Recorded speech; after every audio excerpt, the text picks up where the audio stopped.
My name is Sue Fletcher and I'm the Volunteer Services Team Lead for the Evergreen Care Trust, Stamford and District. And I've been on board with the Evergreen Care Trust, this is now my third year. So back in 2019, everything is going very well. We're running our 7 volunteer services. And actually in that first year, we did start 2 brand new endeavours, which was our Friendship Lunch Club, which is a weekly lunch club held at Morrison's. And then we also set up a Friendship Tea, which was a monthly cafe there to support those going through dementia, but then also to support their family members who are perhaps also on that journey of dementia with their loved ones. And I think this, for me, epitomises what I like so much about the Trust.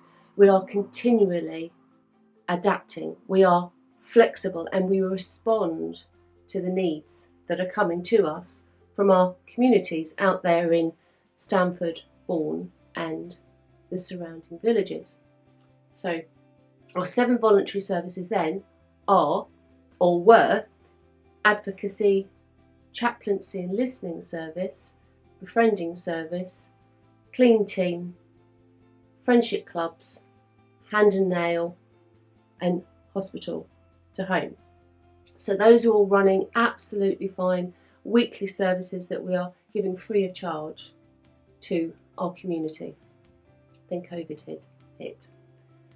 We had to change, we had to obviously again adapt and be flexible. And in the very first instance, what we had to do was close down 4 of our 7 voluntary services, which meant that advocacy, chaplaincy and listening and befriending could continue, but only as telephone support only. We sent a message out to all of our befrienders to say, please revert now to telephone support. You cannot now go into your befriendees' homes, as previously they would have done. I think one of our relationships is now perhaps 10 years old. So you can see that there's a long time. These friendships are lifelong. What we also did is we contacted all the people that are waiting for a befriender on our befriendee list to say, we are now reverting to telephone befriending. Is this something that you would like? And in some instances they said yes. In some instances they said no. They had enough telephone support. They had friends, they had family who were there to support them. And unfortunately, in some instances, people had to actually say no due to perhaps hearing difficulties. We also contacted everybody that was in our Friendship Lunch Club because we know that they're very gregarious, they're very outgoing, they love to chat. So we spoke to each one of them to say, would you like a telephone befriender? Because we knew that they were all going to be vulnerable, they were all going to be shielding. But right at the beginning of the pandemic, what was brilliant was the Evergreen Care Trust then became a hub for resource and for help.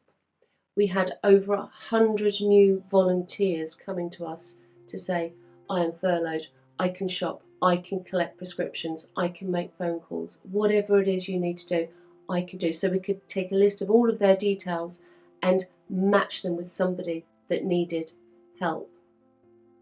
The hub then also acted as a help centre, so anybody within Stamford, Bourne and the surrounding villages could contact us for anything and say, I need help.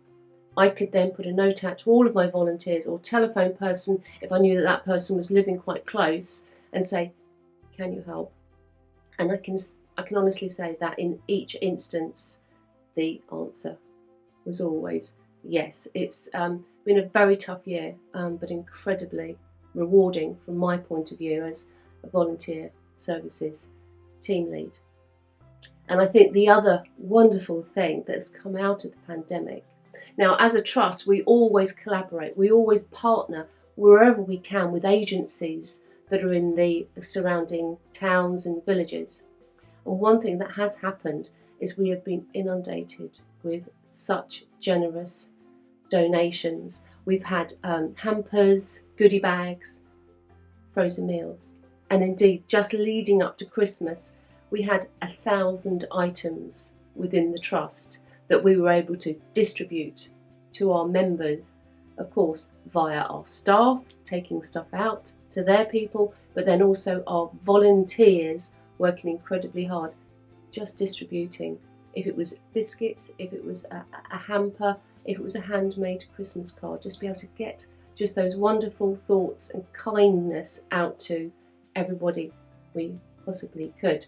And actually at the moment we're in the throes of getting 250 Easter eggs distributed to our members, and these are our paid for members, but then also they are members who are receiving voluntary services. An Easter egg that's being delivered by our staff again or by our volunteers. Also in February of this year we restarted our hot and wholesome soup service, and this again is in response to knowing people are out there who aren't particularly eating well, but then also they just need that constant contact, just a bit of well-being to ensure that they are okay. And it's a Monday to Friday service, so there's up to 20 people that are receiving soup, bread roll, homemade soup and cake and a piece of fruit on a daily basis. And I've got a team of wonderful volunteers that are out there getting all the food actually ready in the first instance, and then another wonderful team that are out there delivering soup, delivering rolls, delivering homemade cake on a daily basis, a Monday through to Friday basis. And that has been wonderful, and I know we've had replies of the difference that it has made.